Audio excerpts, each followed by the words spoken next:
To be a great keeper, you cannot fear the ball. Otherwise, there's no way you're saving them. Today I'm gonna give you some tips that have helped me to be ruthless under the posts. Hope it helps you. First of all, we need to talk about gear. There's some gear that is more important than others in the case of feeling secure. In my case, I feel I could not play without a good helmet. In this case, having this acrylic protection really gives you that extra confidence that you will never get hurt in your neck, which is a very precious part of your body, of course, because it's holding your brain, you know. I've been hit with this protection many times and I could not feel more secure, so really recommend to get one of these ones.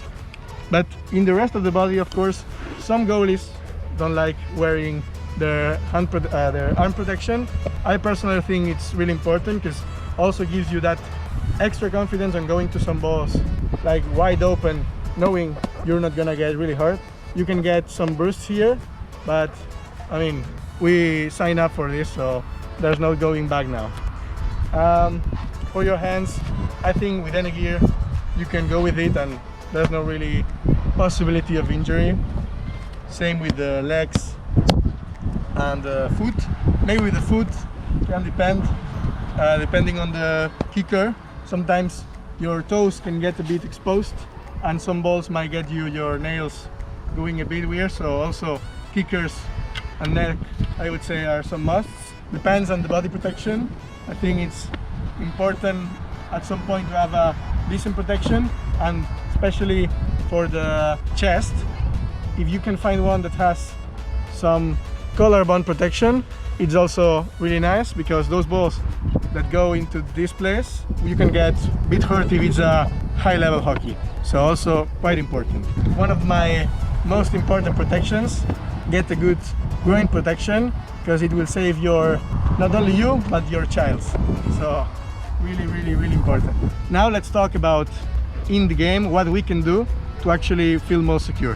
What I do when there's those kind of shots, you know, that there's some guy with no angle really, and he's gonna just smack the ball, and you know that he probably doesn't know where it is going, so there's high probability that it will go to you and you don't have time to react to it. So sometimes you can really feel stressed about it, because if you are not in the right position, it might get you in some compromised place. Let's say the ball is in the angle of the camera right now and they're just smacking it. You need to bring your best chances to saving it. For example, I would just stay here.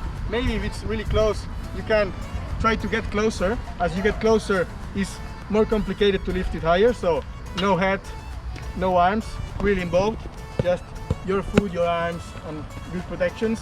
So also less dangerous, also less fear that you can get from it. So just stay here. If you have no time to get closer, then you just stay and prevent getting hurt in your arms by putting your hands in the trajectory of that ball. So like this. As you see, if the camera goes lower, please cameraman, thank you, then it has not really much angle to hit my arms. And my neck also is untouchable, because good protection. Very important. Again, I'm gonna make a lot of emphasis on it, because I really think it's a must that you need to get. So at this point, I mean, of course I can get a bit of stress about getting it on my stomach, but get it tight when he's shooting, and if it goes, just get it. If you think it was unfair from your teammate, tell him, say that he must not do that again, or otherwise he's gonna get some kind of punishment from you.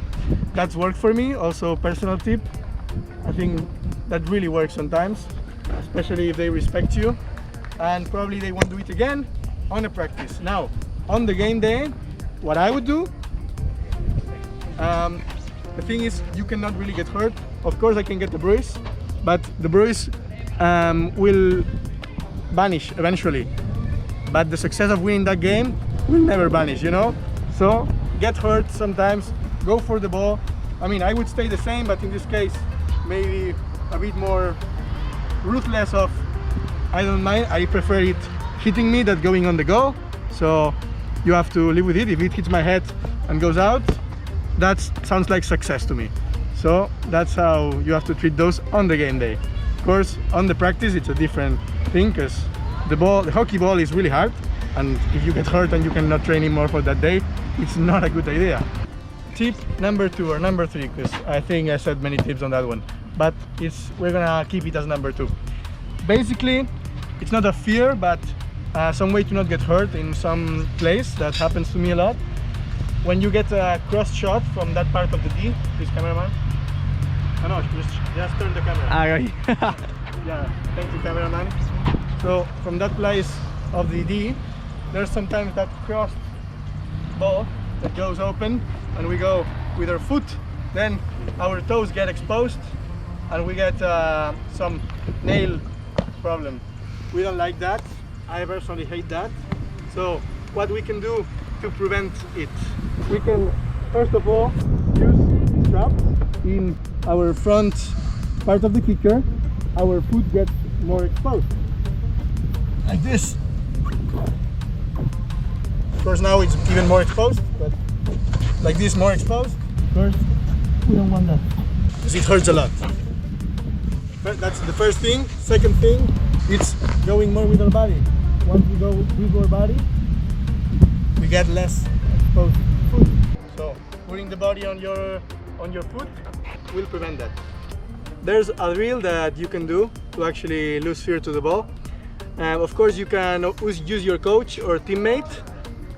With the coach, if he throws it with the hand, I think the ball doesn't go hard enough, then it's not really realistic. Because, I mean, yeah, he will shoot, like he can throw a ball to your cage, but then in the game it goes faster. So it's not like you're just gonna be fearless against those balls that go slow. But then on the game or in a practice with your teammates, they shoot harder. So there's no point. You're gonna have that anxiety again for that ball. So I think most of the times you're not gonna get those like straight shots on your face from far, and from far I think you have time to react, so it's not that fear that you can get.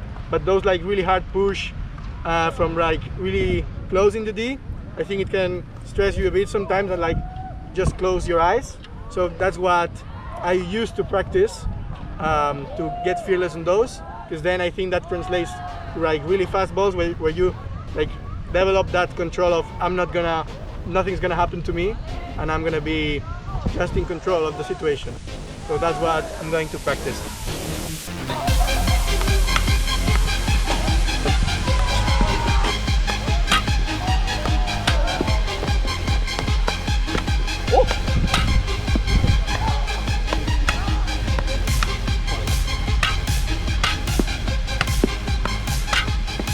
So after all, I think the thing that has helped me the most on losing absolutely all fear to the ball is having a security position.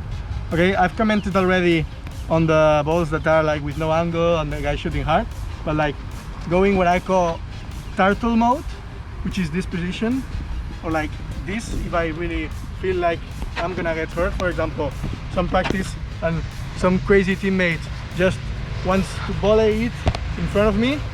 You go like this and you're not really gonna get hurt. You're just maybe gonna get hit, maybe, but not hurt. And then no fear, because that's it. If I cannot get hurt, I don't fear that ball anymore because I'm in control. So like this, turtle mode. Important to have your hands in front, covering your arms, and you facing the ball. The problem becomes when you are not facing the ball, because if I don't face the ball, I have a gap. If I'm like this, then it's when I can get hurt. Yeah. Also, same. I'm not gonna talk much about this, but like showing your knees, this must not happen. But if you do proper technique that we're gonna be explaining in some future videos, that should never happen, because this is not even a technique that you can use. So that should not be in your repertoire. I wanted to use that word. Huh? So again, turtle mode, it's my safe position. Whenever I feel in danger, I use it, and that just helps you to be ruthless, fearless, however you want to call it. I don't know if ruthless even is a good word for this, but it definitely works. Hope you like the video. Comment, like below. No, the other way around. Like, comment below. Let me know what you think. Let me know what you want to see next, and see you next week. Hopefully I'll be working on a different video. Bye.